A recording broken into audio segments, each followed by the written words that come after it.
السلام علیکم پیارے بچوں، امید ہے کہ آپ سب لوگ ٹھیک ہوں گے۔ بچوں، آج کے لیکچر میں ہم 14 اگست 1947 کے بارے میں بات کریں گے۔ پاکستان ہمارا پیارا ملک ہے، اس کو حاصل کرنے کے لیے ہم نے بہت سی قربانیاں دی، اس لیے اس کے اہم دن ہم بڑے جوش و خروش سے مناتے ہیں۔ اللہ تعالیٰ محنت کا پھل ضرور دیتا ہے۔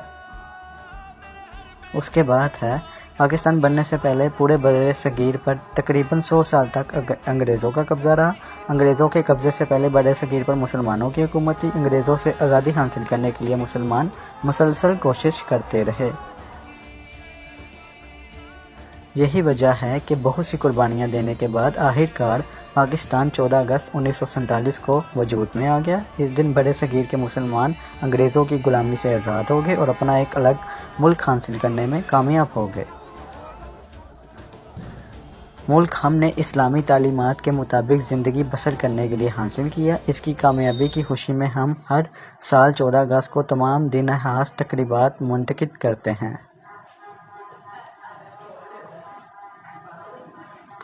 ان بزرگوں کی کوشش کو یاد کو تازہ کرنے کے لیے تقریریں کرتے ہیں، جنہوں نے عظیم قربانیاں دے کر ہمارے لیے یہ ملک بنایا۔